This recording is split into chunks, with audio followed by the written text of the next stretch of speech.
Let's start with the next revision session. और आज हम लोग करने वाले हैं revise capital expenditure, revenue expenditure, capital and revenue receipts. अब कैपिटल एक्सपेंडिचर, रेवेन्यू एक्सपेंडिचर और कैपिटल रेवेन्यू रिसीट्स में क्या क्या है एक एक करके धीरे धीरे देखते हैं। सबसे पहले रेवेन्यू खर्चा क्या है, कैपिटल खर्चा क्या है। एक बेसिक अगर मैं आपसे कहूं तो रेवेन्यू खर्चा वो होता है जिसका बेनिफिट उस पीरियड से ज्यादा नहीं जाता, उस पीरियड के आगे नहीं जाता है। और कैपिटल एक्सपेंडिचर वो होता है जो एंड्यूरिंग बेनिफिट्स जनरेट करते हैं, है ना, एंड्यूरिंग लॉन्ग रन बेनिफिट्स जो जनरेट करते हैं और जिससे आपका रेवेन्यू जनरेशन भी एक से ज्यादा साल तक हो सकता है। ठीक है, अब थोड़ा डिटेल में देखते हैं। कैपिटल एक्सपेंडिचर बेसिकली ऐसे खर्चे जिसे आप पीएनएल नहीं ले जाते। कहां नहीं ले जाते? पीएनएल नहीं ले जाते। ऐसे खर्चे जो आप कैपिटलाइज कर लेते हैं, बैलेंस शीट में रिकॉर्ड होते हैं वो। जैसे फॉर एग्जांपल हमने फर्नीचर खरीद लिया, मशीनरी खरीद ली, तो ये सारे एक्सपेंडिचर्स कैपिटल एक्सपेंडिचर्स है जो बेनिफिट आपको एक साल से ज्यादा देंगे। बराबर है, उसको आप पीएनएल नहीं ले जाते, उसे आप कैपिटलाइज करते हैं, उस पर डेप्रिसिएशन क्लेम कर करके धीरे धीरे पीएनएल ले जाते हैं। अल्टीमेटली जाएगा पीएनएल में, लेकिन धीरे धीरे जाएगा। ठीक है, तो कैपिटल एक्सपेंडिचर्स क्या हो जाते हैं? कैपिटलाइज होते हैं। याद रखिएगा, कैपिटल एक्सपेंडिचर पीएनएल नहीं जाते, कैपिटल एक्सपेंडिचर कैपिटलाइज होते हैं और बैलेंस शीट में असेट के तौर पे दिखते रहते हैं। कोई भी खर्चा अगर वो प्रेजेंट वर्किंग कंडीशन पे लाने के लिए लगता है, कंडीशन या लोकेशन पे, जैसे इंस्टॉलेशन चार्जेस ऑफ असेट, बराबर, मैं असेट ला रहा हूं, उसको लाने का ट्रांसपोर्ट का एक्सपेंस, इंस्टॉलेशन का चार्ज, वो भी कैपिटलाइज होता है। बराबर, वो भी कैपिटल एक्सपेंडिचर माना जाता है। इसके अलावा अगर कोई ऐसा खर्चा है जो आपकी अर्निंग कैपेसिटीज बढ़ा दे, आपकी प्रोडक्टिविटी बढ़ा दे, बराबर है, तो वो भी कैपिटल एक्सपेंडिचर माना जाता है। इसके एग्जांपल्स में फर्नीचर, व्हीकल, पेटेंट वगैरह सब कुछ। याद रखिएगा, थ्योरी उतनी ही रखी है जितनी तुम्हें याद रखनी है ना, बाकी कुछ नहीं रखा है यहां पे। ठीक है, इररेलेवेंट चीज नहीं है, जितना तुमको याद होना चाहिए, पता होना चाहिए, उतना ही रखा है यहां पे। रेवेन्यू एक्सपेंडिचर्स, अच्छा, कैपिटल एक्सपेंडिचर का एक वर्ड हमेशा याद रखना कि वो एंड्यूरिंग बेनिफिट जनरेट करता है, लॉन्ग रन के बेनिफिट जनरेट करता है। रेवेन्यू एक्सपेंडिचर वो होते हैं जो असेट्स को सिर्फ करंट पोजीशन पे मेंटेन करके रखते हैं, वो असेट्स की प्रोडक्टिव कैपेसिटी नहीं बढ़ाते। रेवेन्यू एक्सपेंडिचर्स का बेनिफिट आपको एक साल तक मिलता है। बराबर है, रेवेन्यू खर्चों को ट्रेडिंग और पीएनएल में भेज दिया जाता है। ओके, ये पीएनएल में नॉर्मली दिखाए जाते हैं, ट्रेडिंग पीएनएल में इसे भेजा जाता है। ये क्या करते हैं बेटा? ये बिजनेस को मेंटेन करके रखते हैं, उसकी कैपेसिटीज बढ़ाते नहीं है। फिक्स्ड असेट्स को मेंटेन किया जाता है, प्रोडक्टिव या अर्निंग कैपेसिटी इससे बस मेंटेन होती है। तो ये सारे खर्चे क्या है? हमारे लिए रेवेन्यू एक्सपेंस है। इसके एग्जांपल है जैसे टेलीफोन चार्जेस, पोस्टेज, रिपेयर वगैरह। बेसिक कंसिडरेशन क्या क्या है while determining the revenue and capital expenditures? How will you determine कि एक खर्चा रेवेन्यू या कैपिटल? 5 पॉइंट्स हैं। कितने पॉइंट्स है? 5 पॉइंट्स है। ये एग्जाम में थ्योरी में भी आता है, मैं आगे एग्जाम का भी दिखाऊंगा और एग्जाम में क्या लिखना है वो भी दिखाऊंगा सजेस्टेड के हिसाब से।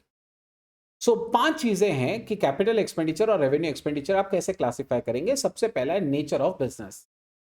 फर्नीचर डीलर के लिए फर्नीचर रेवेन्यू एक्सपेंडिचर है, हमारे लिए फर्नीचर कैपिटल एक्सपेंडिचर है। तो किसका कैसा बिजनेस है उससे भी डिसाइड होता है कि वो खर्चा कैपिटल है या रेवेन्यू है। ठीक है, नेचर ऑफ बिजनेस। दूसरा है पर्पस ऑफ एक्सपेंडिचर, क्यों किया है? क्या हमने कैपेसिटी मेंटेन करने के लिए किया है या कैपेसिटी को बढ़ाने के लिए किया है? अगर हम कैपेसिटी को इंक्रीज करना चाहते हैं, प्रोडक्टिव कैपेसिटी को, खर्चा कैपिटल माना जाएगा। अगर आप सिर्फ मेंटेन करके रख रहे हैं अपने असेट्स को, तो खर्चा क्या माना जाएगा? रेवेन्यू माना जाएगा।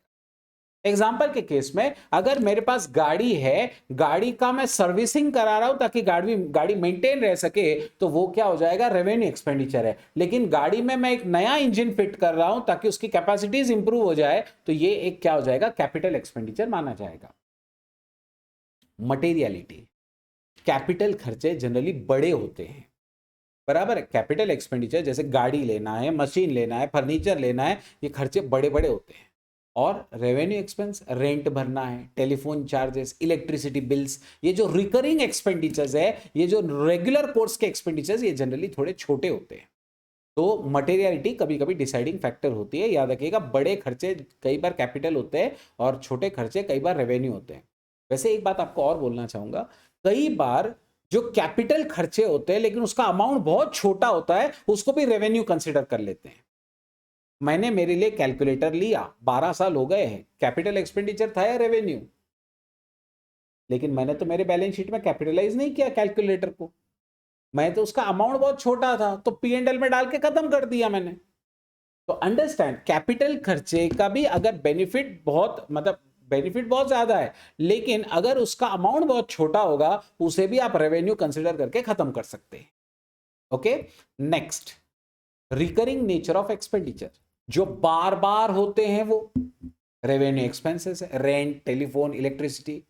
जो कभी कभी होते हैं कैपिटल एक्सपेंडिचर्स हैं। Effect on revenue generating capacities of the business, जिससे रेवेन्यू जनरेटिंग कैपेसिटीज आपकी बढ़ जाएंगी, ठीक है, जिससे आपका हमेशा का रेवेन्यू बढ़ने वाला है, वो है कैपिटल एक्सपेंडिचर। जिससे आपकी कैपेसिटीज मेंटेन होती है, वो है रेवेन्यू। तो जो बढ़ा देगा capacities, productive capacities, revenue generating capacities हमेशा के लिए इंक्रीज कर देगा, वो क्या हो जाएगा? कैपिटल। जो सिर्फ इस साल के लिए इंक्रीज करेगा वो है रेवेन्यू। जैसे मैंने इस साल सेल्स किया तो उसका बेनिफिट मुझे इसी साल मिलने वाला है, ठीक है। तो अंडरस्टैंड, जो करंट पीरियड का रेवेन्यू जनरेट करते हैं वो रेवेन्यू एक्सपेंडिचर्स हैं, और जो फ्यूचर के लिए करके देंगे, लॉन्ग रन के लिए करके देंगे, वो होंगे कैपिटल एक्सपेंडिचर्स। अब जैसे एक्सपेंसेस होते हैं वैसे रिसीट्स भी होते हैं, capital receipts, revenue receipts. Simple भाषा में मैं बोलूँ ना, रेवेन्यू रिसीट किसको, कैपिटल रिसीट किसको बोलते हैं? दो तरीके की रिसीट्स कैपिटल होती है।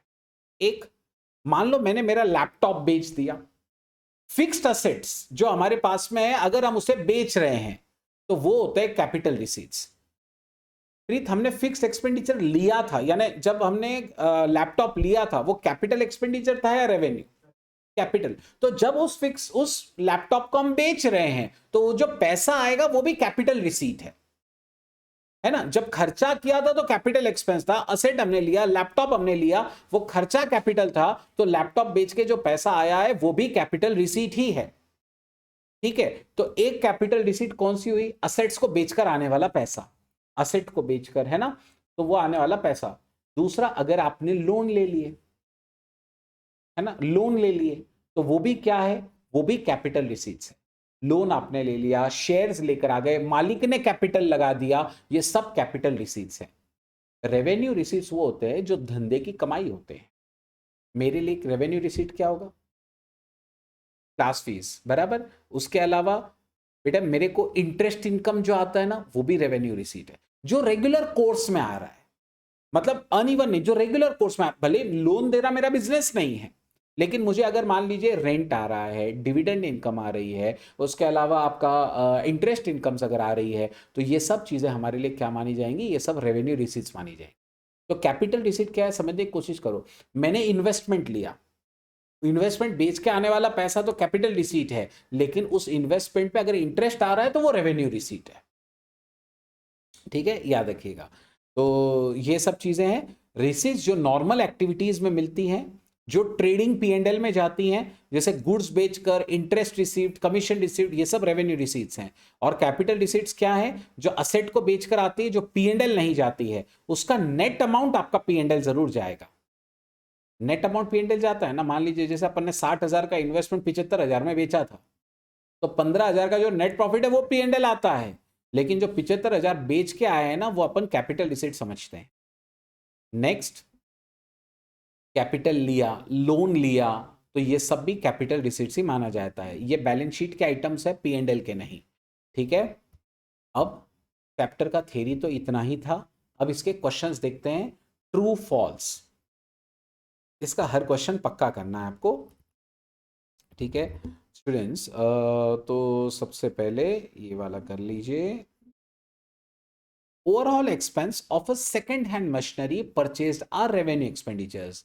सेकंड हैंड मशीन हमने लिया, उसका ओवरहॉलिंग किया। ओवरहॉलिंग मतलब क्या होता है बेटा? ओवरहॉलिंग मतलब होता है एक मेजर रिपेयर, एक बड़ा रिपेयर किया। अच्छा, आप कोई भी सेकंड हैंड चीज अगर लेते तो डायरेक्ट इस्तेमाल करते हो क्या? एक बार तो थोड़ा रिपेयर कराते हो, उसके बाद ही उसको यूज किया जाता है, बराबर है। तो अगर हम लोगों ने बेटा, अगर हम लोगों ने क्या बोलते हैं ये किया है, हमने एक सेकेंड हैंड मशीन लिया है और उसका मेजर रिपेयर किया है, तो ये खर्चा कैपिटल माना जाएगा या रेवेन्यू? ये कैपिटल एक्सपेंडिचर है, तो बिल्कुल सही है आपका। ये वाला आंसर क्या आएगा? फॉल्स है। ठीक है, ये आंसर है फॉल्स। चलो, तो let's read the wordings. Wordings क्या है? Overall expenditures are incurred to put a second hand machine in a working condition to derive long term benefits of enduring nature, this is capital expenditure. Students second वाला करेंगे।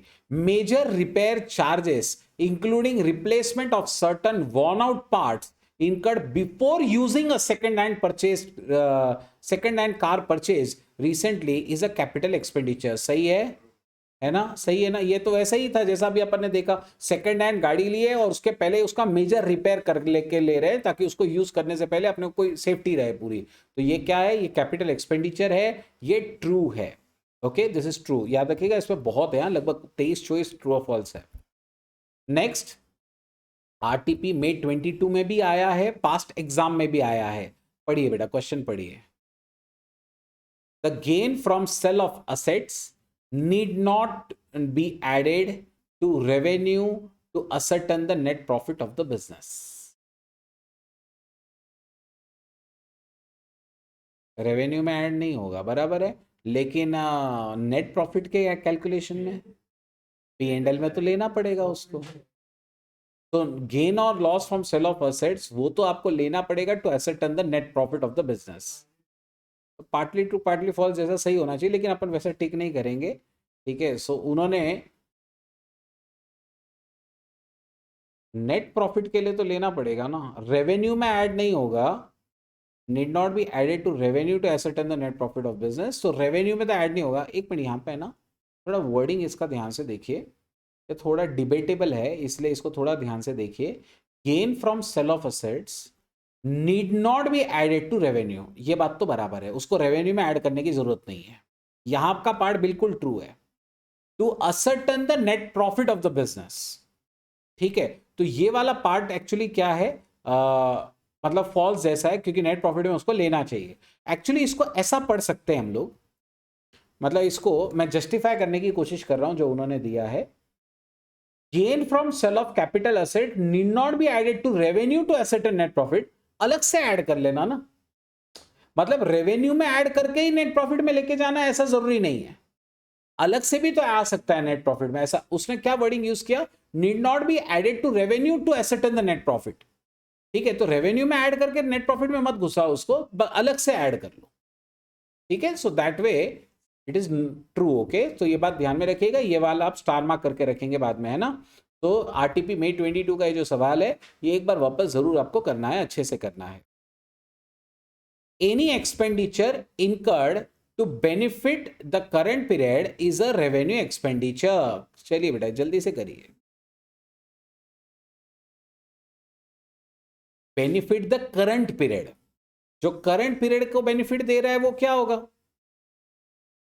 ये revenue expenditure है, बराबर है, और ये 2 बार आया हुआ भी है, ये रेवेन्यू एक्सपेंडिचर है। मेरे पास एक क्वेरी आया है, इसको वापस एक्सप्लेन करने के लिए, ये पहला वाला तो मैं बिल्कुल एक्सप्लेन कर देता हूँ।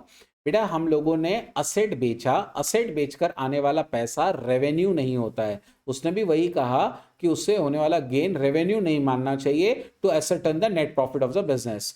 उसे नेट प्रॉफिट में तो ले जाते हैं बेटा, याद रखिएगा, उसे नेट प्रॉफिट में तो ले जाते हैं, लेकिन उसे रेवेन्यू में ऐड करने की जरूरत नहीं है। ठीक है, उसे नेट प्रॉफिट में रेवेन्यू में ऐड करने की जरूरत नहीं है। ठीक है Shrirang, okay clear, fantastic.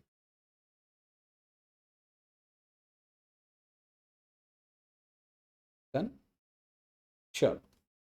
Cell of furniture, students बहुत ही इंटरेस्टिंग सा सवाल है जो अभी आपके स्क्रीन पर है।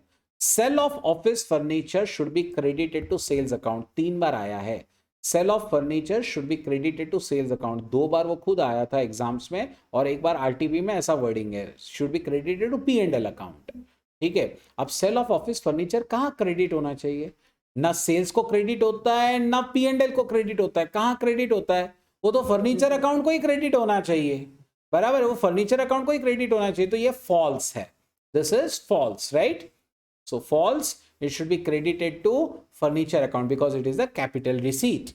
चलिए बेटा next, expenditure which results in acquisition of permanent asset of enduring benefit to the business is a capital expenditure.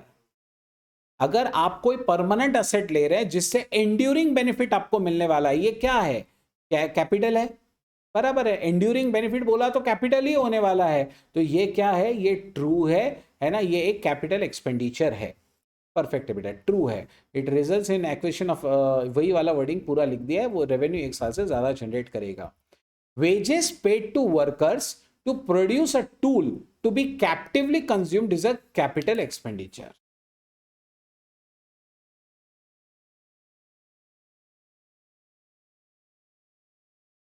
हम लोगों ने वर्कर को पैसा दिया, वो लोग मिलकर एक टूल बनाएंगे और वो टूल हम हमारी ही फैक्ट्री में इस्तेमाल करेंगे।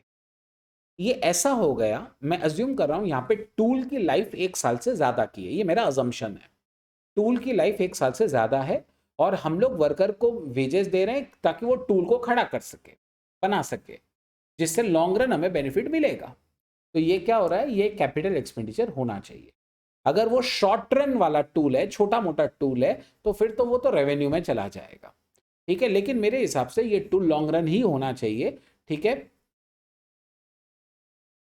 कैप्टिवली कंज्यूम्ड का मतलब होता है कि हमने बनाया, हम ही कंज्यूम करेंगे, उसे कैप्टिव कंजम्पशन कहते हैं। मतलब हमारी ही फैक्ट्री बना रही है, हमारे ही यूज के लिए, बाहर बेचने के लिए नहीं, ठीक है। सो ये हुआ कैप्टिव कंजम्पशन।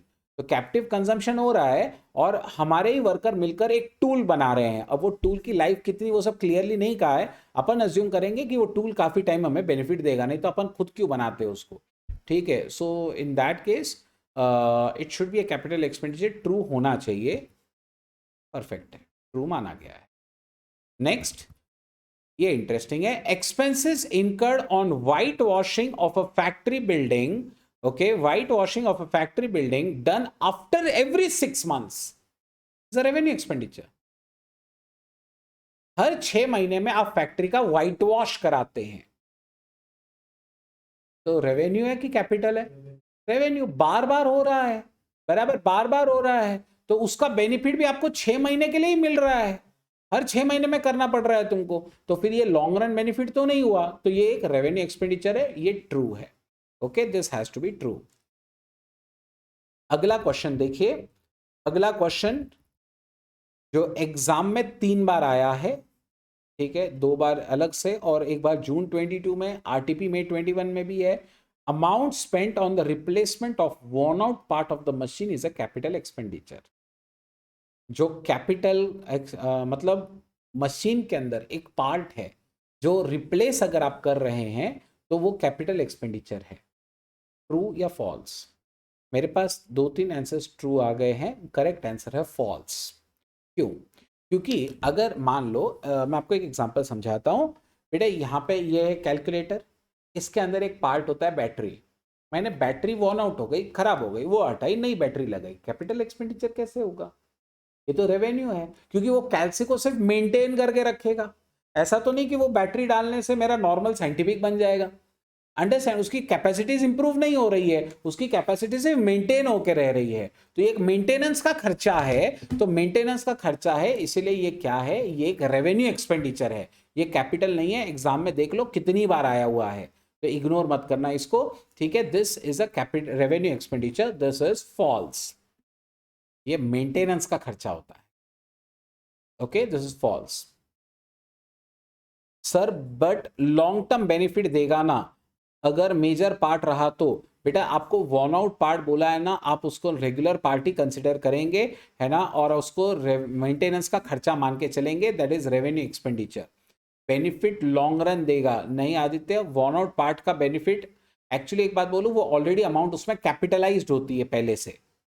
जब आपने खरीदा था तो बैटरी के साथ कैपिटलाइज किया था ना बेटा, उसको बैटरी के साथ कैपिटलाइज किया था, तो अब जब आप उसको लेते हैं वो रेवेन्यू माना जाता है, वो सिर्फ उसको मेंटेन करके रखेगा।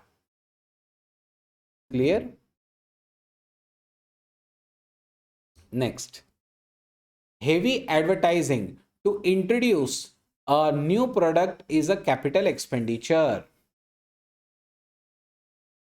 Heavy advertising to introduce a new product is a capital expenditure.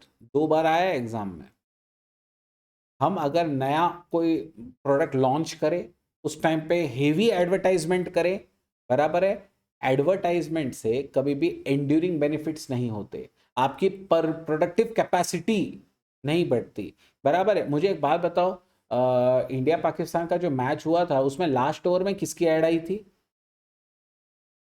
किसी को पता नहीं है, बराबर है, किसी को पता नहीं किसकी ऐड है, तो उसका बेनिफिट कब तक चलेगा किसको पता, बराबर है, किसको पता रहेगा ना उसका बेनिफिट कितना चलने वाला है। तो इन दैट केस बेटा, जब आप प्रोडक्ट लॉन्च कर रहे हैं तो उसका एडवर्टाइजिंग से उसका कैपेसिटीज इंप्रूव नहीं होता है, तो ये एक फॉल्स स्टेटमेंट है, वो रेवेन्यू होता है, चाहे कितना ही बड़ा क्यों ना रहने दो, वो रेवेन्यू माना जाता है। हाँ, पहले उसे डेफर्ड रेवेन्यू जरूर कंसिडर किया करते थे कि बहुत लॉन्ग टर्म उसको, मतलब लॉन्ग टर्म बेनिफिट देगा, तो इसलिए 2-2 3-3 साल में उसको डिवाइड करके P&L ले जाते थे। लेकिन ऐसा पहले हो सकता था, AS 26 आने के बाद उसने साफ मना कर दिया है। AS 26 ने कहा है कितना भी बड़ा रहने दो, P&L ही जाएगा। हाँ बराबर है, तो वैसा अब अलाउड नहीं है, ये बात ध्यान में रखिएगा, अलाउड नहीं है। तो ये क्या है, ये एक रेवेन्यू एक्सपेंडिचर माना जाता है। Legal expense paid to acquire property is a capital expenditure, सोच समझ के आंसर करिएगा। हमने प्रॉपर्टी खरीदी, उसके लिए लीगल खर्चे किए, तो अगर प्रॉपर्टी आप खरीद रहे हो और लीगल खर्चा है, तो प्रॉपर्टी एक्वायर करने के पूरे खर्चे हमेशा कैपिटल ही होते हैं, बराबर है। अपने नाम पर रजिस्टर जब तक नहीं होता तब तक के खर्चे कैपिटलाइज करने ही पड़ेंगे। तो ये क्या है बेटा, ये ट्रू है, और आप देख सकते हैं ये भी 2 बार आया हुआ है। ओके, 20-25 सब ऐसे ही है ना, लेकिन सब ट्रू फॉल्स ही है। एक खाली एक ही क्वेश्चन है जो थेरी का है, और वो भी वही है कि कौन से बेसिस है, रेवेन्यू और कैपिटल वाले।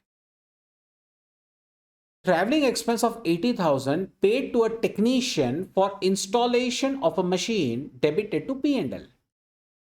ट्रैवलिंग एक्सपेंस 80,000 का paid to a technician for installation of new machine is debited to P&L। हमने 80,000 का उसका ट्रैवलिंग का खर्चा किया, उसको लाया, मशीन को इंस्टॉल किया, वो P&L में डाला है, गलत है ना, क्योंकि उसके सिवा तो एसेट इंस्टॉल नहीं हो सकता था। तो ये क्या हो जाएगा, ये फॉल्स है ना, ये कैपिटलाइज होना चाहिए था, ठीक है, फॉल्स है। Next, expenditure which results in acquisition of a permanent asset is a revenue expenditure, false, capital expenditure है, 2 बार एग्जाम में पूछा हुआ question. Next, pages paid for erection of machinery is क्या बोलते हैं, is sorry, wages paid for erection of machinery are debited to the machinery account, true, सही है, true, wages paid for erection of machinery are debited to machine account, true. Amount paid to management company for consultancy to reduce the working expenses is a revenue expenditure. Management company को हमने दिया consultancy के लिए to reduce the working expense is a revenue expenditure. Working expense का reduction, बेटा working expense का reduction, working expense अगर आपके हमेशा के लिए रिडक्शन हो जाएगा, वो बेनिफिट आपको अज्यूम कर रहे हैं हम लोग कि लॉन्ग रन के लिए होगा, शॉर्ट रन नहीं होगा। हमने मैनेजमेंट को क्यों अपॉइंट किया, मैनेजमेंट कंसल्टेंसी फर्म को, हमने उसको बोला हमारी ऑर्गेनाइजेशन स्कैन करो अच्छे से, देखो कि कहाँ कहाँ हम लोग एक्सपेंसेस हमेशा के लिए रिड्यूस कर सकते हैं, ठीक है। हम लोग उसको ये नहीं बोलेंगे ये साल कहाँ पे खर्चा कम होगा, हम तो यही चाहेंगे ना कि वो हमें लॉन्ग रन के लिए बेनिफिट दे। तो फिर इन दैट केस ये एक कैपिटल एक्सपेंडिचर होना चाहिए, this has to give a long run benefit.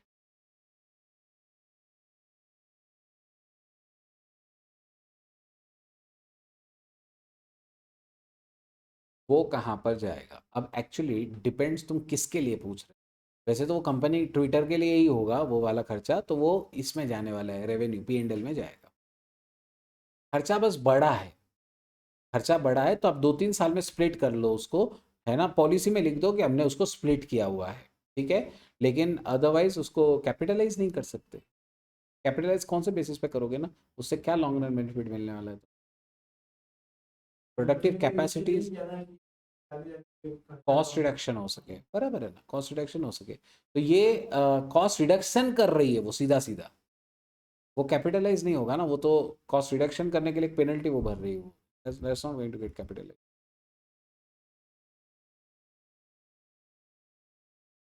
Amount paid to management company for consultancy to reduce the working expense is deferred revenue expenditure. This expenditure will generate a long term benefit to the entity. वो खर्चा cut करने के लिए नहीं किया था उन्होंने, क्यों किया था? वो उनकी खुन्नस थी। ट्विटर, अरे वो क्या हुआ, ये अपना ये मना कर रहा था ना, ये उसको शायद गलत जानकारी दे रहा था, ऐसा उसने बोला। अब एलॉन मस्क तो क्या बोलेगा उसको ही मालूम है, मतलब वो तो आज कुछ बोलेगा कल कुछ बोलेगा, ठीक है। तो उसने ऐसा बोला कि ये मेरे को गलत जानकारी दे रहा था, इसलिए उसको हटा रहे।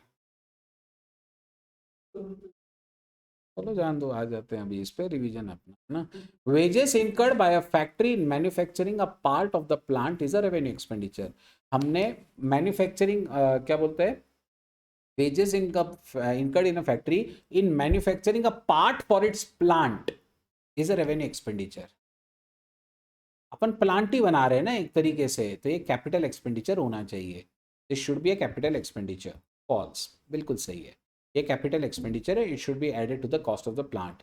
अगला वाला देखो कितनी बार आया है, 2 बार एग्जाम्स में, एक बार आरटीपी में 20 में, एक बार आरटीपी में एमटीपी में 22 में भी।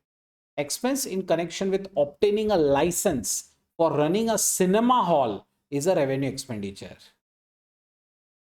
सोचो, आप क्या कर रहे हैं, आप लाइसेंस ले रहे हैं सिनेमा हॉल चलाने के लिए।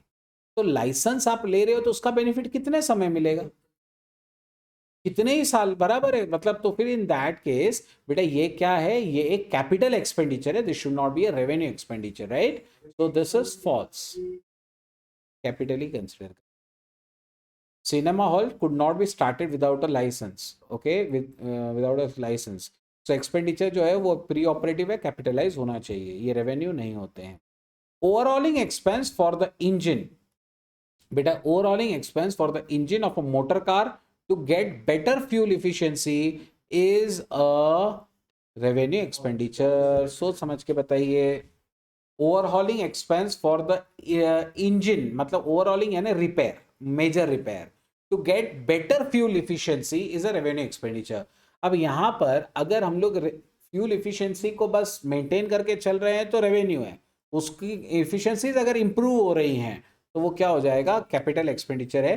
वर्डिंग से तो ऐसा लगता है कि ये कैपिटल होना चाहिए, क्योंकि बेटर फ्यूल इफिशियंसी वो जो कहना चाह रहा है, शायद मेरे हिसाब से वो ये कह रहा है कि लॉन्ग रन हमें पहले से भी ज्यादा इफिशियंसीज मिलेंगी, तो कैपिटल है। अगर आप सिर्फ जैसे सर्विसिंग वगैरह करवा रहे हैं तो वो रेवेन्यू होता है, याद रखिएगा।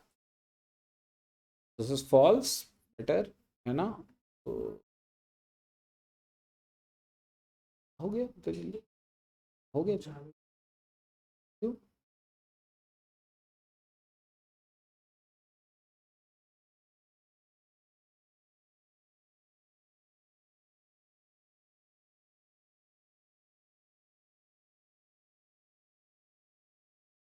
चलिए नेक्स्ट, पकड़ के मत रखो, ठीक है।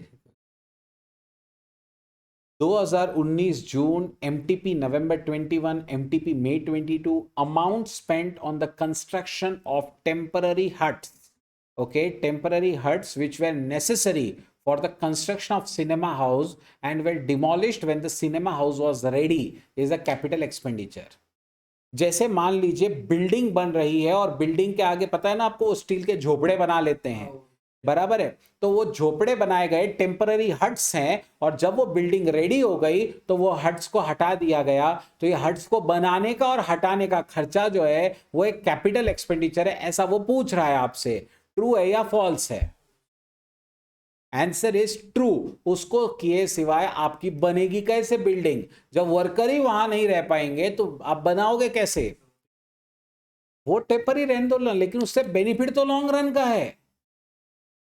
It is a capital expenditure. Remember, this is a capital expenditure. The answer should be true.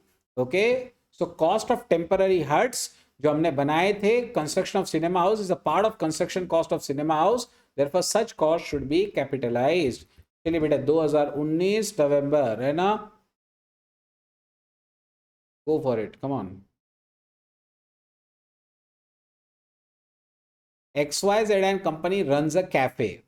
They renovated some of the old cabins, Because of renovation, some space was made free. Number of cabins increased from 15 to 18.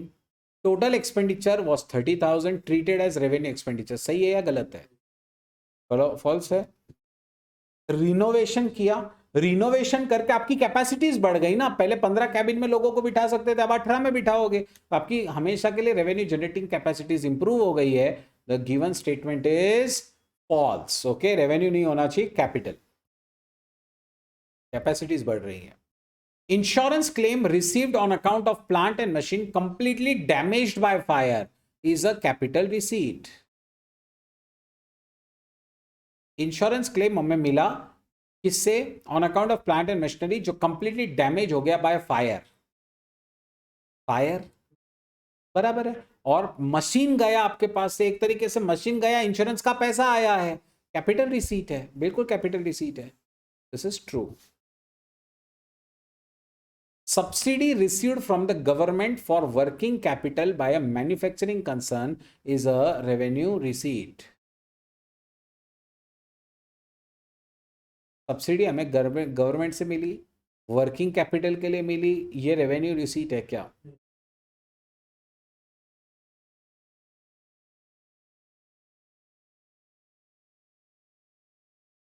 सोचो. Subsidy received from the government for working capital by a manufacturing concern is a revenue receipt.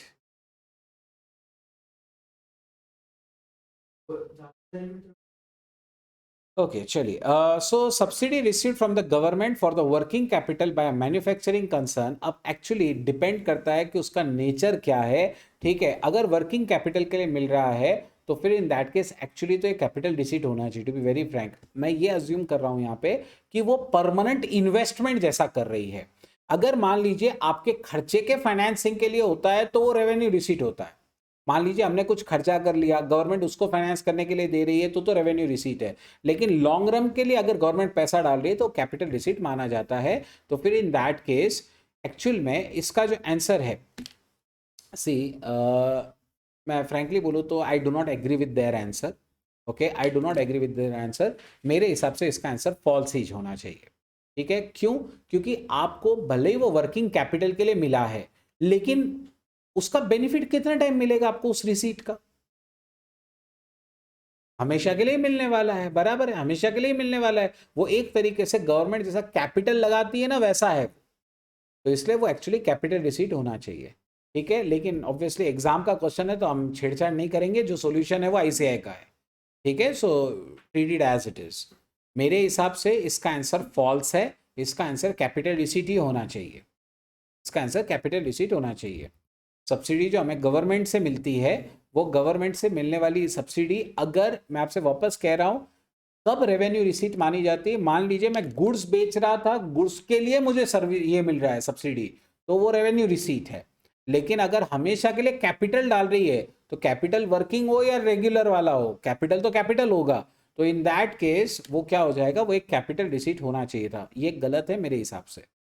चलिए, amount spent to reduce to minimize the working expenses is a revenue expenditure. बोलो, हमने minimise किया working expense, ऐसा वो management consultancy का भी अपन ने देखा था. ठीक है, so this is false. Right, this is false. Capital expenditure है वो. एंड लास्ट इसके बाद में एक है expenses incurred for repairs for the first time on purchase of an old building are capital expenditure. True, perfect. अब theory based questions actually दो है. एक तो वो कैपिटल रेवेन्यू का है, और ये एक अभी नवंबर 22 के आरटीपी में, तुम्हारे आरटीपी में आया हुआ है. Defined revenue receipts and give examples. Revenue receipt जिसमें क्या क्या आता है? आपके सेल ऑफ गुड्स के पैसे, इंटरेस्ट, डिविडेंड, रॉयल्टी. बराबर है, ये सब चीजें.